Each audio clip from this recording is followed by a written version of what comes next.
Hello, everyone, and welcome to the Insight Podcast. I am your host, Daniel L. Taher, the social media and marketing specialist for Sentinel Technologies. And today, I am joined by Dean Sorensen, the strategic business advisor slash VCSO here at Sentinel. Welcome to the show, Dean. Thank you very much. I appreciate it. Thank you. And today we'll be talking all about CISOs and why they fail. But before we do that, can you give us a bit of background on yourself, Dean? Sure. I've been with Sentinel a little over a year now, brought on to help expand the advisory services where we're actually doing security consulting with many small companies, Yes. and medium and large as well. Before that, I was actually with a boutique firm who consulted to only Fortune 500 companies across the United States and Europe, and consulted to very large banks, helped them with some security issues, and some large insurance companies, among others. Prior to that, I was actually a CISO of the Cook County Health Wow. here, and I've got many years experience, actually closer to 25 years experience There you doing IT and security. What an impressive resume. Thank you for joining us. Thank you. So let's dive right in. So cybersecurity threats are increasing as quickly as businesses can implement measures against them. Because of the constant onslaught of both new and old security threats, safeguarding data assets can be overwhelming for many security teams. And at the same time, CEOs are concerned with finding cost-effective methods to manage their resources and ensure secure their organization, their branch offices, their HQ, everything in general. Now, these organizations need not only to understand the current trends that are security threats, but also identify inherent vulnerabilities that exist within their systems. Now, Dean will be sharing with us a slide deck, so can you please go ahead and share that, Dean? Sure. So as we discussed in our introduction, the boardroom view of the chief information is an expanding role, and the requirements are actually increasing. But as the security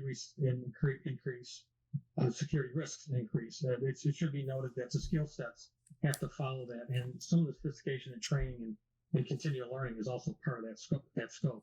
So what we're going to be doing is discussing a few other topics in terms of why CISOs fail and how they can succeed better. Excellent. So one of the key elements of doing this is to align to business strategy. What does that mean? A lot of times people are just trying to do tactical responses or trying to put out fires as opposed to saying, okay, what is our mission? And if you're not aligned with the mission organization, then you don't really meet all the requirements that you need. So a lot of times it can help you make decisions as far as what's appropriate and what's not. Right. So it's key to understand the overall mission of the company from the CEO and the board level down. And an additional building a practical security program that matches those aims is also helping the corporate mission succeed. So you need to include that.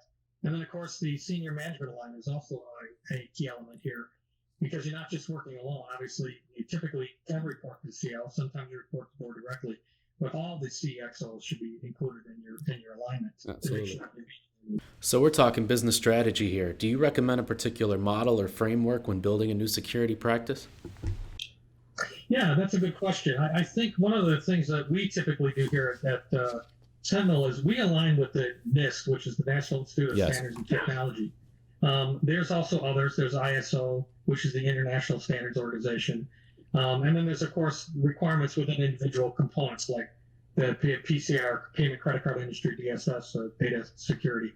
But we will focus in on the NIST. And the reason we do that is there's three levels. One is very granular and very, very good in terms of if it's drill down. Absolutely. Second, it's free because taxpayers have already paid for it. So it's like with high trust and or ISO, those alignments you have to actually pay for and be compliant within specific timelines, and that can be more cumbersome for an organization.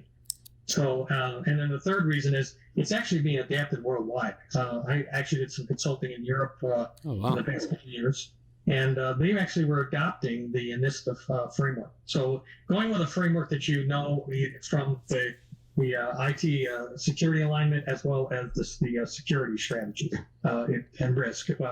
We used NIST, and I think that's one of the best ways to go. All right. So moving on, failure to prevent a data breach. So go ahead and pick us up right here. Yeah, so this one was Capital One was actually a couple of years ago, Yeah. and Equifax as well. One of the more recent ones was SolarWinds, but you can see the damage that the SolarWinds breach actually created can cause significant damage to reputation. Major. It can actually be downstream. So, for instance, in the SolarWinds example, they've affected a lot of the government agencies, and they're still not sure that they've actually cleaned out all the issues, as you've seen probably recently on a 60 Minutes episode.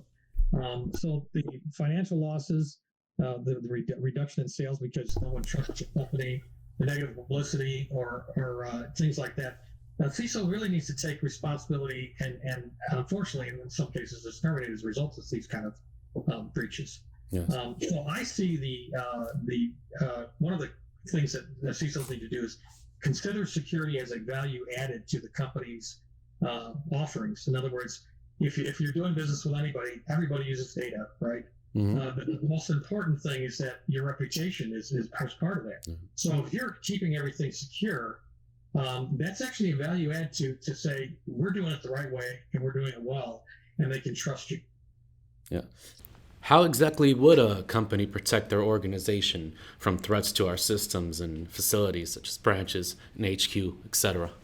Well, there's several planning methods, and the framework that we mentioned in the previous slide Yes. are very key. Building a business continuity disaster recovery plan is also important. An instant response plan and aligning with companies such as Sentinel would be also useful in case you have some kind of event that you need to have some more significant forensic information for when you're trying to address these incidents that come forward. Absolutely. Great. Moving forward. Compliance is another issue. People not meeting the issues that are required from their governmental regulations. We had a client recently. It was in the banking industry, and they were trying to align with something called FFIEC, which is a federal requirement for banks, and it aligns directly with NIST. And we've discovered that some of their initiatives didn't really align with the requirements like encryption that they were required to do. So if an audit came in and actually exposed that, they could actually be open to a fine. And you can do this as kind of a due diligence regarding compliance across many different industries, not just banking. So how does the CISO analyze the attack surface to maintain due diligence and due care?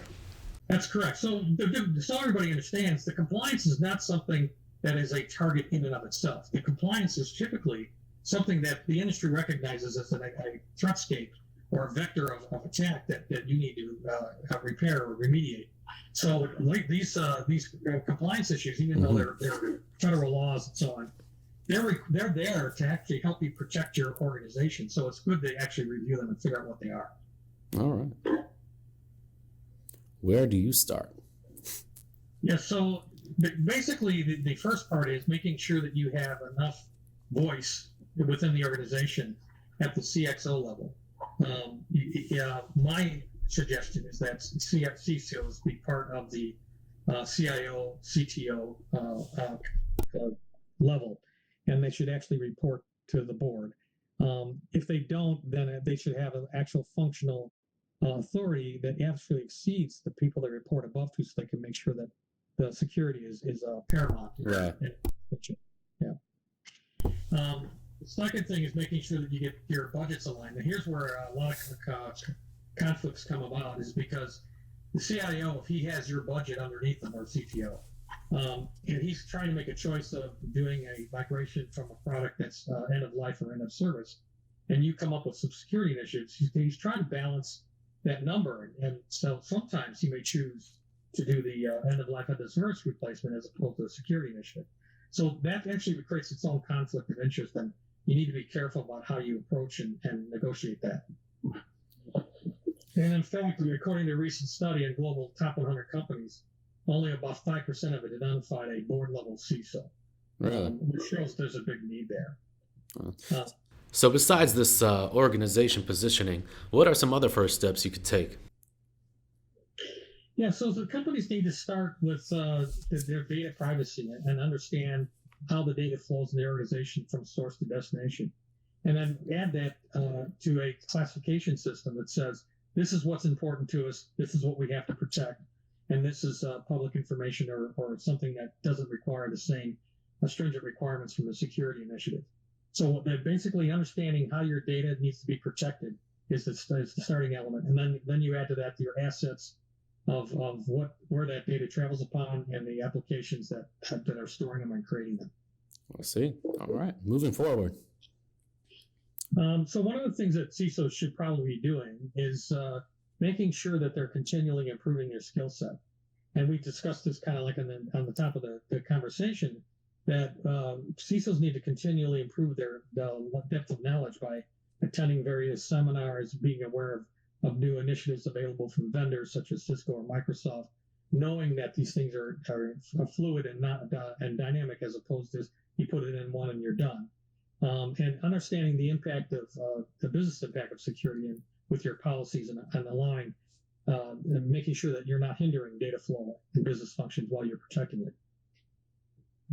Additionally, you should also be influential, making sure that you have the skills and the assets to make sure that wherever nefarious players can show up, that you have a big picture of you and understand how to attack them or protect against them.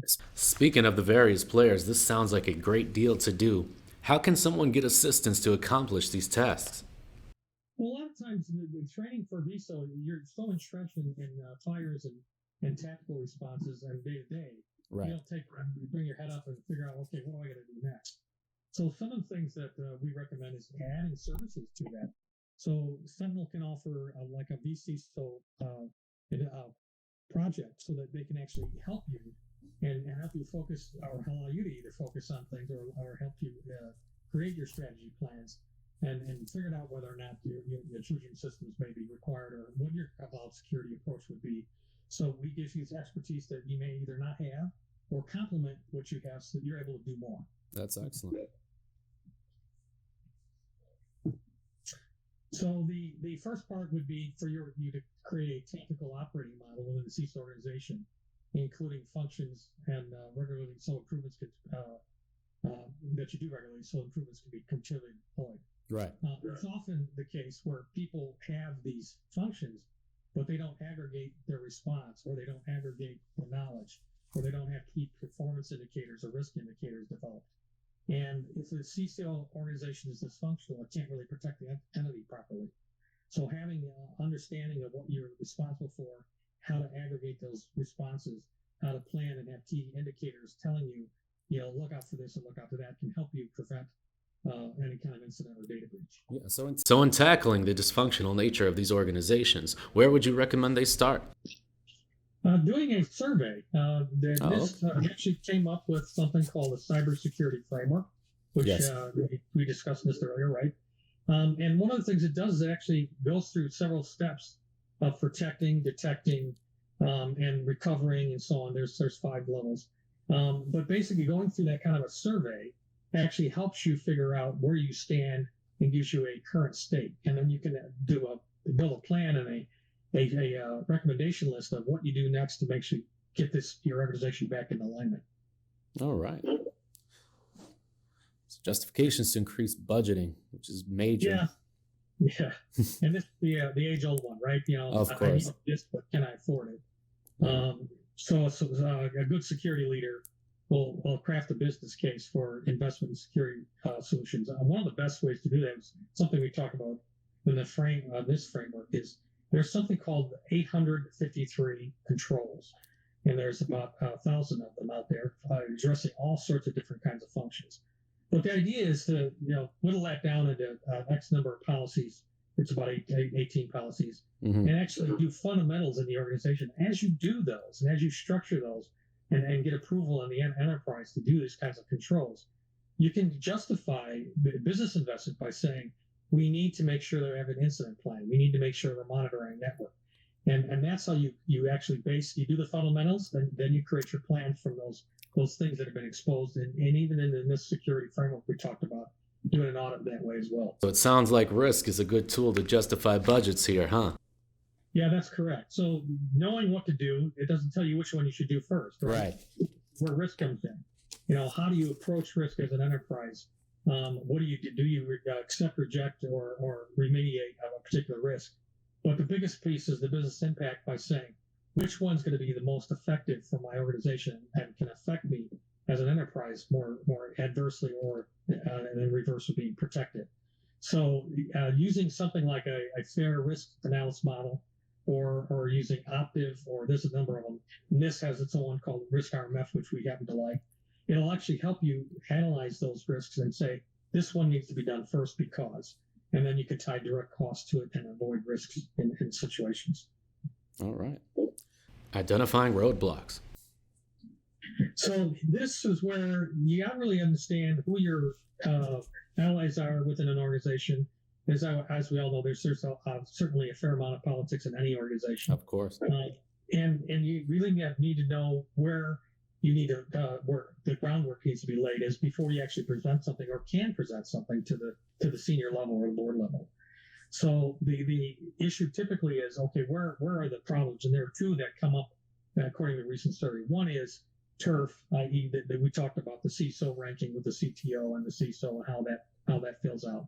The second one is siloing, which means that what happens is departments are built, they have a good cause to be there, they're doing their job, but then they just kind of go off and do their own thing, and they don't come back and share in a strategic way things that you need to do.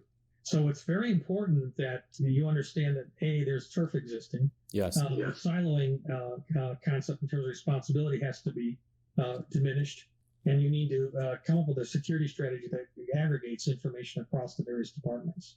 So you need to manage your own environment, otherwise you get pushback from people you don't expect it from. So you need to be aware of that. So it sounds like collaboration would help with the roadblocks. And is that a fair assumption? Yeah, in fact, that's one of the things we can see from the outside that you may not see from the inside. Yeah, there are a lot of situations where you're beating your head against the wall because you're trying to do X, Y, or Z. Yes. But it turns out that if you don't have the fundamentals in place, i.e. the policies and the framework, then you can't get those things moving along in the enterprise because you don't have authority to do it. And those frameworks will actually establish that authority. All right. And that will reach the end of your slide deck. Dean, thank you so much for taking your time to come out and join us today, teach us a bit why CISOs fail. And as always, we are glad to have you, and you're welcome back anytime. Thank you all for tuning in to the Insight Podcast, and we hope to see you on the next episode. Thank you. It's been my pleasure. Take care.